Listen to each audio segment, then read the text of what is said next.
and welcome to Happy Money, a podcast with Women's World. I'm your host, Julia Dennison. I'm the digital director here at Women's World Magazine, and I'm here with my guest today, America's divorce lawyer and founder of trustedprenup.com, James Sexton. Or do I call you Jim? Jim is better. Jim is better. Okay. James, I feel like I'm in court when people say James.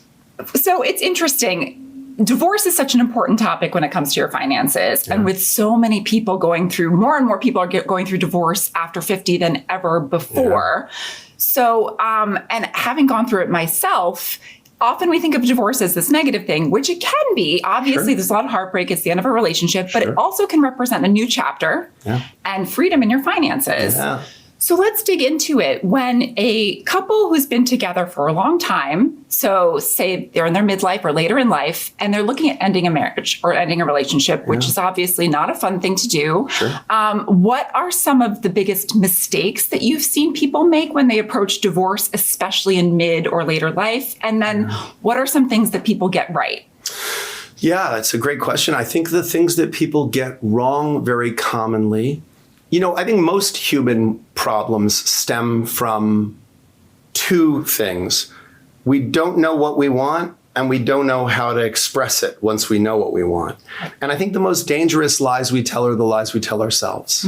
So I think people have unrealistic and unintentionally dishonest conversations with themselves and sometimes the people around them about what are they really going to need.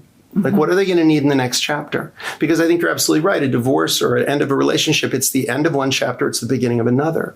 And what appealed to me when I first became a divorce lawyer 25 years ago was the opportunity to be part of the architecture of someone's next chapter. I looked at it more like, how do I help this person and be of service to this person in giving them the tools they need to build the next chapter and make it a bright one? And so I think being honest with yourself is a incredibly important thing that a lot of people get wrong, because they look at the relationship that they have and maybe they've fallen into the patterns where like one person does all the finances and the other person does all the things around the home. Well, they're both in kind of disadvantaged positions then, because the person who does all the finances has superior knowledge about that, but they kind of have no idea what it costs to live and do their life because they don't really know what's required from a nuts and bolts place. And, conversely, the person who doesn't really follow finances isn't really in a position to say, well, what exactly do I need and what does it cost and what paperwork is involved and how do I do the taxes?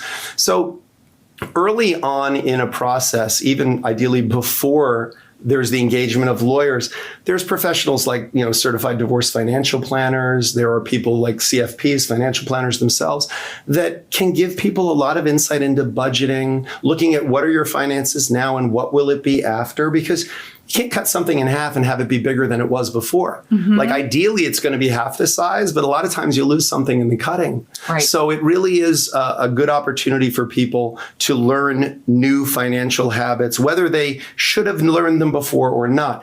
A big mistake people make is that during marriages or long-term relationships, we just fall into categories where one person does everything in one sphere and look, you know what? If you and I are in a relationship and you love to cook and I love doing the finance stuff on the computer, wonderful. Like, don't force people to do things they don't like to do. Right. But I should know how to make a meal or two. Right. I should know, because if you go away for the weekend, I can't be like, well, now I just have to eat takeout. It's important to know a little bit. And similarly, you should always know where are the finances, generally what's going on with it.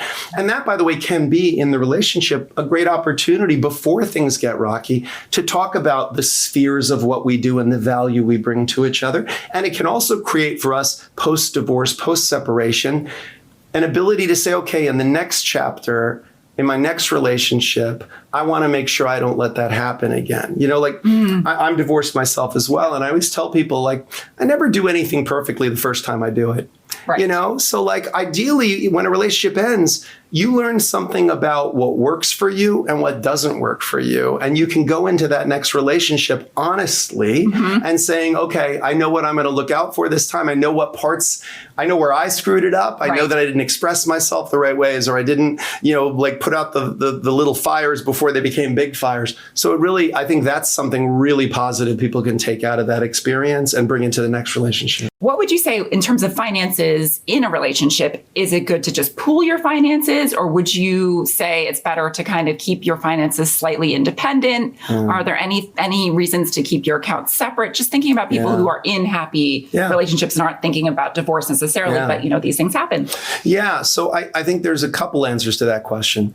One is, I've always felt, just personally, that there are good reasons for people to have some, at least small level of financial autonomy in some aspects of their life.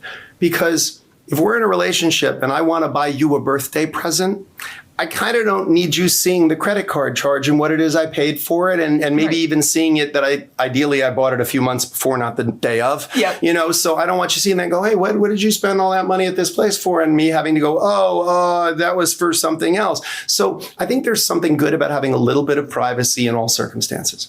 But beyond that, I'm not a big believer in one size fits all when it comes to relationships. People say to me as a divorce lawyer all the time, because I see relationships that have fallen apart, and I've kind of figured out a way to reverse engineer from that, like, maybe don't do this and then you won't get there. So it's kind of like a opposite of a how-to. It's like a how not to screw up.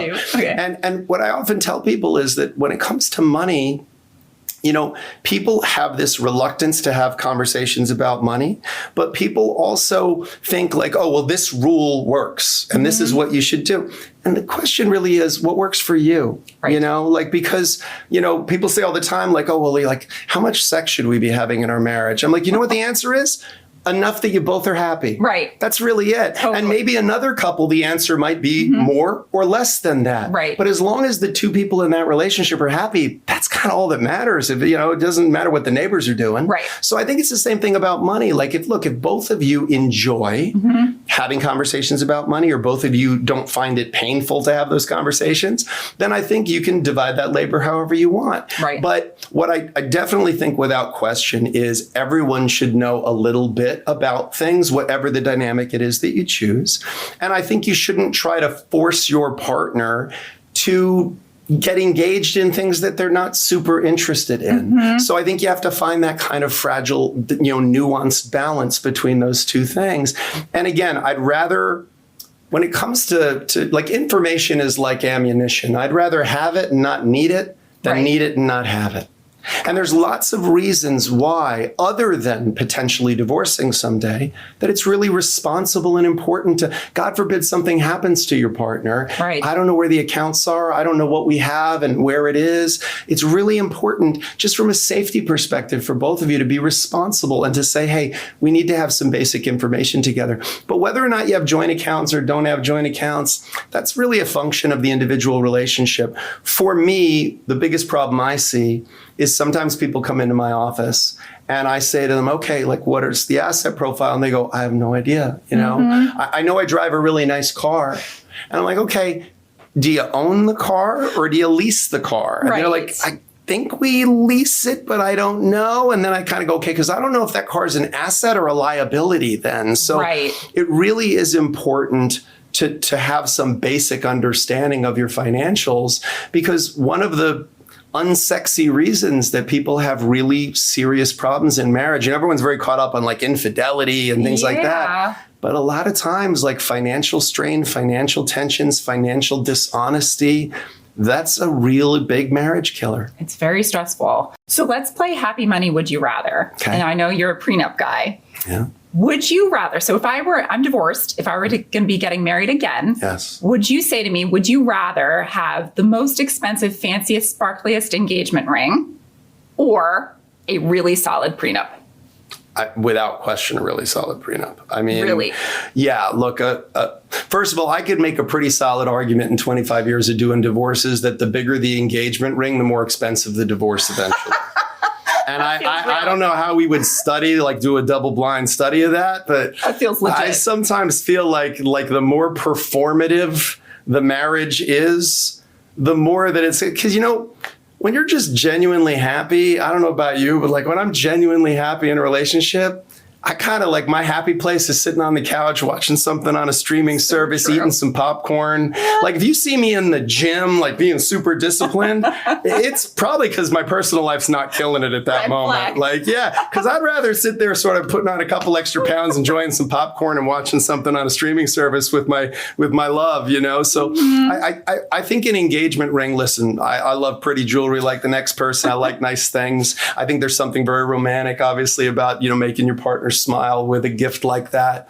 But a prenup to me is more of a statement of, I want, you know, I think it's really hard to feel loved if you don't feel safe. And I think part of the beauty of a prenup is it's a way to say to someone, I'm marrying you because I want you to feel loved, but this is a step we're going to take together because I also want you to feel safe. I want you to know that if somebody hurts you, even if that somebody was me, that you don't have to be afraid, that your safety is important to me. And I think that is a very beautiful way for people to introduce what could otherwise be, if phrased differently, a difficult conversation. Yes, because so there's a lot of talk around big celebrities, obviously Taylor Swift and Travis Kelce, whether or not they're getting a prenup. But then you also see plot lines on Love is Blind, where one person in the couple wanted to, right? You remember that plot line? I forget which Love is Blind it was, but one of the couple wanted a prenup and the other one was insulted that she would even bring it up. And she said it just makes financial sense. But it was brought up as if it was something unromantic. Right. Now, obviously we talk about celebrities and prenups, but are you seeing more and more everyday couples getting prenups? 100%. And what do those look like? And it's an average couple. For many, many years, people were very much of the mind that prenups are only something you need if you're ultra wealthy. And in fact, it's actually quite the opposite. Like people on the come up are actually much more likely to need a prenup because look, you know, even if Taylor Swift gave away half of her net worth, she's still worth hundreds of millions of dollars at that point. So you're going to be okay. Like there's only two amounts of money, enough and not enough. That's it. Like those are the only two amounts of money. I have a client worth $8 billion and I have some clients that are regular W-2 wage earners. There's only two amounts of money, enough and not enough. And so if you've got a couple $100 million, you can be all right. You're going to be all right. Like we're not going to be worrying about you. But what I think in a situation like that, you know, it is really important for people to just be honest with themselves and each other that a prenup is not a lack of confidence in the relationship. That's just not what it is.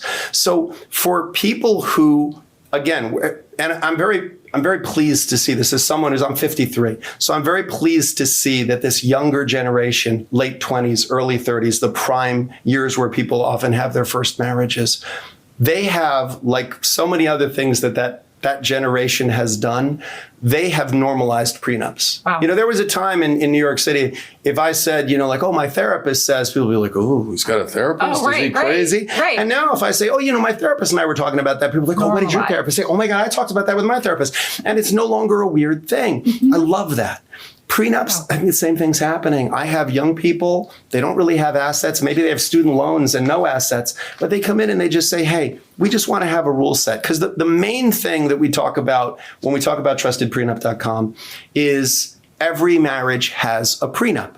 Every single one has a prenup. It's either one that was written by the government, the state legislature of the state in which you reside. And by the way, they can change it without your knowledge, without your consent. And once they change it, you can't opt out of the contract. Oh, they do it for you? If they change the laws, the domestic relation law, it still applies to you. But they're all a prenup is a rule set.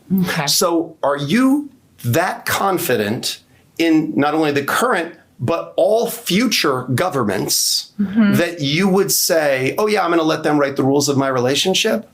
I got to tell you, like, I don't know if you've been to the DMV. I've been to the DMV. I never walked in there and looked at a bunch of government workers and went, oh yeah, let's put these people in charge of everything. Let's get them in a marriage. Yeah, they should definitely be allowed to decide what happens to our property if we divorce. Look, you have a person you have chosen out of the 8 billion other options in the world. And you have at that moment an abundance of love, affection, and optimism. What better time to have a conversation about, hey, all marriages end. They end in death or divorce. I hope ours ends in death, but if it doesn't, if it ends like the other 56% in divorce or separation, what do we owe each other? How can we both feel safe? We're going to have a prenup. It's either going to be written by the government or by the two of us. Our relationship, our rules. And that's what we say at Trusted Prenup is we're like, hey, your relationship, your rules. And that's the message that I think is resonating. We're seeing a tremendous number of people, 20s, 30s, coming to the site, making their prenup. We've made it accessible. We've democratized it. Because there was a time where prenups, even though, because technology wasn't really where it is 25 years ago, we used to dictate into these little things and then hand them off to a secretary.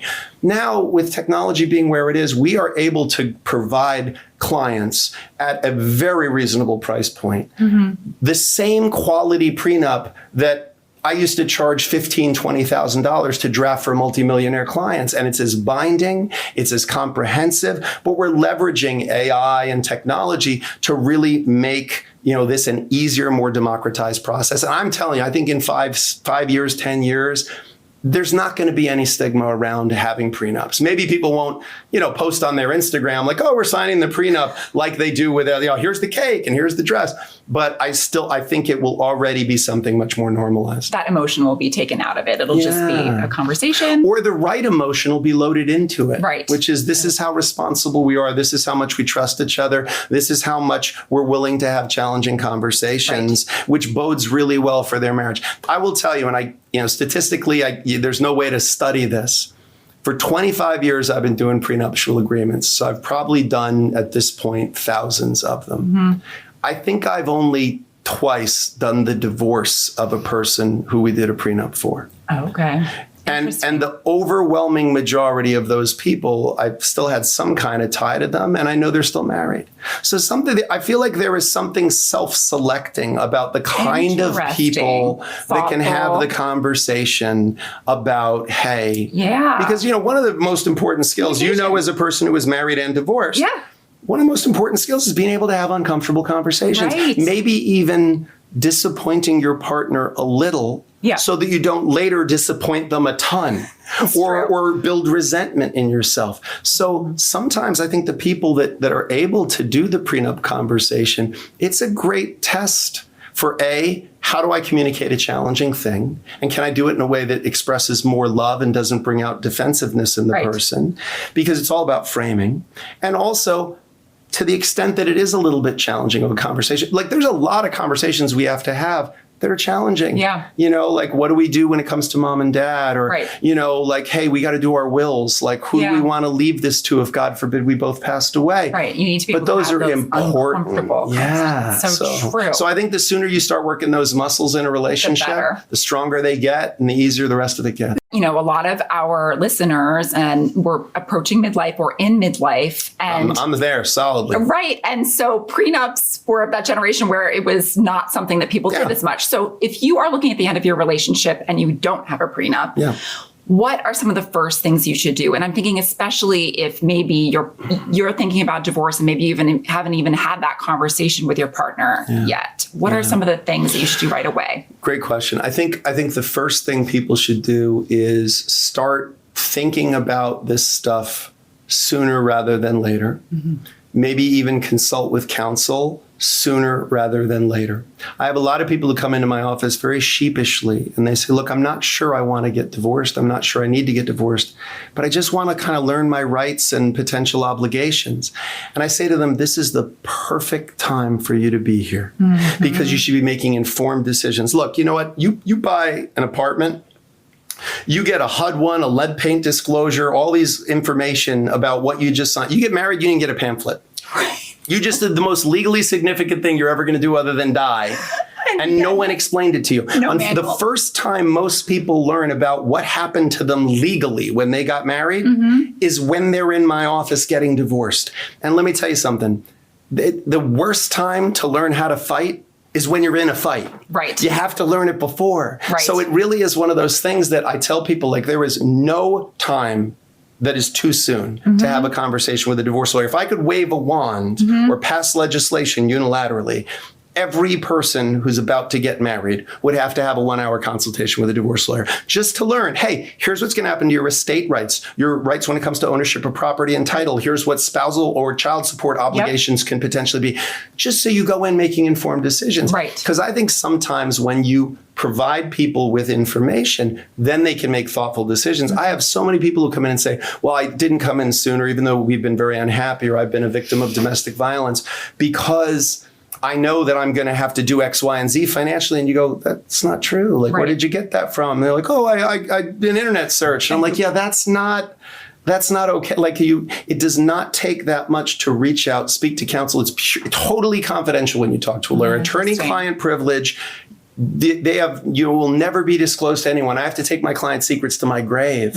So there's no risk in talking to a matrimonial lawyer and saying to them, explain my rights and obligations to me so I can make informed decisions. Are there any such thing as a prenup while you're still married? Or is there anything you can do if you're already married? Yeah, there's something called a postnuptial agreement, which again, without getting too technical, there are some logical concerns with it from an enforceability standpoint, because in contract law, there's this concept of mutuality of consideration, which means we can trade things in a contract, but we both have to get value. So if I say, I'll give you this pillow if you give me that pen, even if they're not worth the same, if we both agree to that, it's okay. Right. But if you say, Jim, I'm going to give you this pen when we finish this show, and then I say later, hey, can I have that pen? And you go, oh, I'm sorry, I changed my mind. Just kidding. It's okay, because even though maybe, unfriendly and rude, I want the pen. But it may, there was no consideration. I didn't give anything up in exchange for it. So really what happens with a postnup is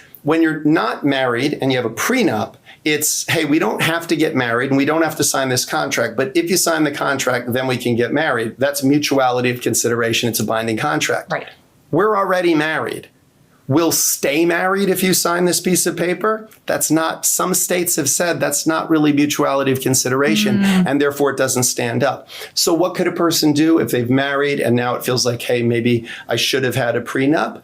Definitely, again, have a conversation with a qualified, experienced matrimonial lawyer, because there are a lot of, even in the absence of a prenup, financial practices a person can engage in that will protect them quite a bit if there is a divorce. Look, I look at a prenup like I look at airbags and seatbelts, right?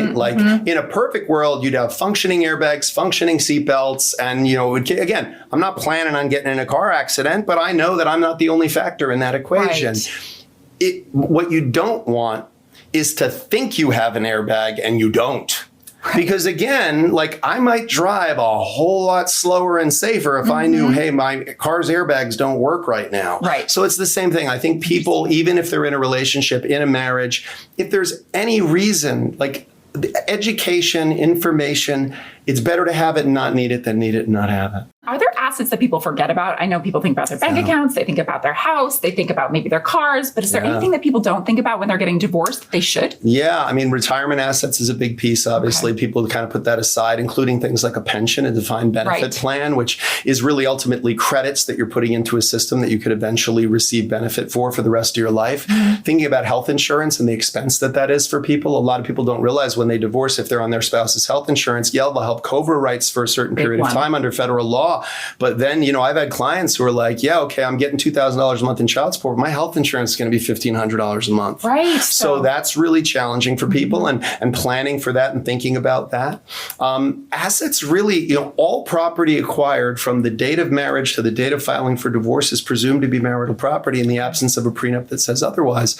So thinking about not only assets, but also liabilities, credit card debts in your spouse's name, your name, or joint names. I say debt is debt is something that is subject to division. So, and what happens if it's debt you did not know about?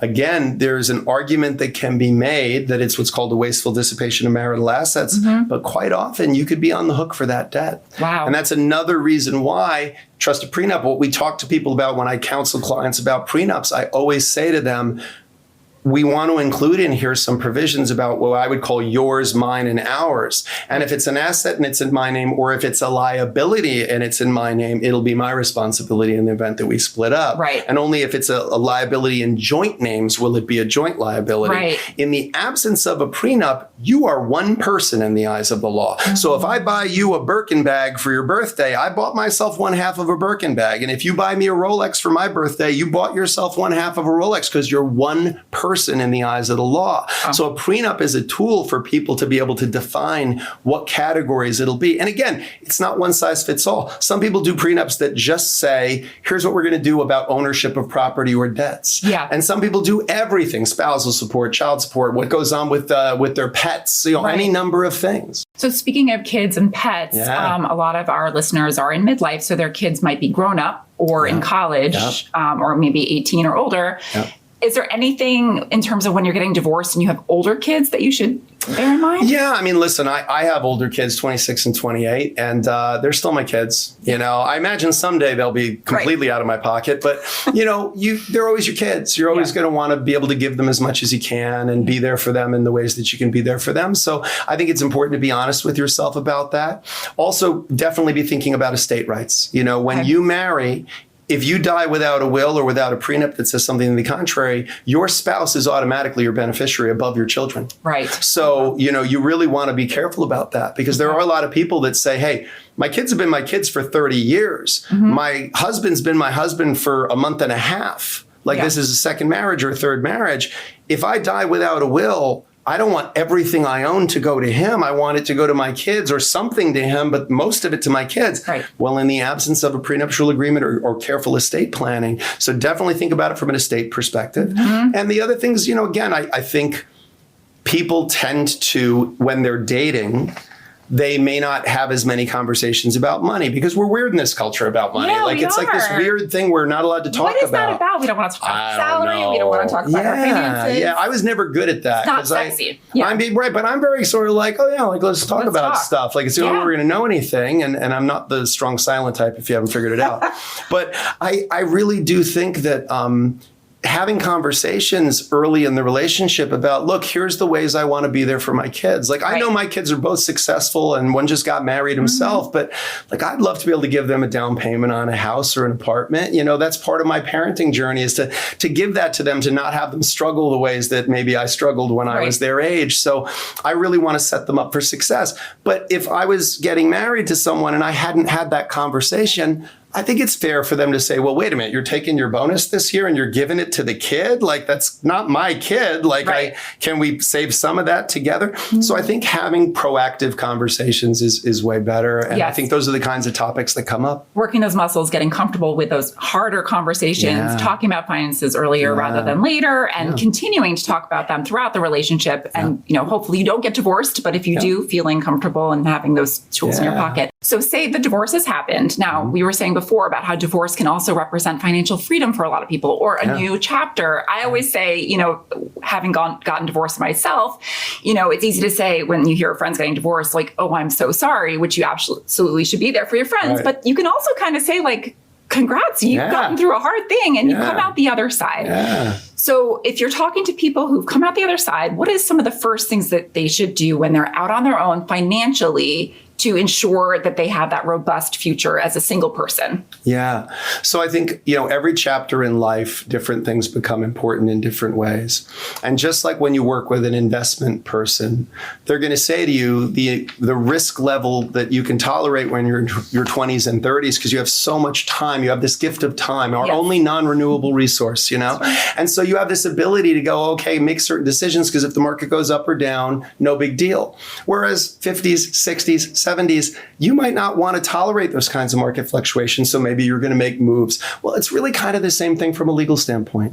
You want to make sure that you're protecting certain core interests, so that in the event that this relationship doesn't work out, you're not losing things that you're not going to have the time to remake again. Right. Like, this is the pool of what you have. And maybe you already gave away half of it, in your prior relationship. So you want to be a little more careful and a little more cautious about the things that you exchange or what agreements you have in place about how they'll be divided. So I see, as I kind of enter my own, later midlife journey, that the things that are important to me now that may not be the things that were as important to me in my 20s and 30s. Like if a relationship ended, I wouldn't be like, well, I want to make sure I get to keep my watch. Like, maybe in my 20s, that would have been a big deal. But now it's like, whatever, your priorities change. That's exactly so true. Right. And I think align your priorities and values, and with your focus should be aligned with those things. And don't be afraid of that. Like, I think the only constant is change, and change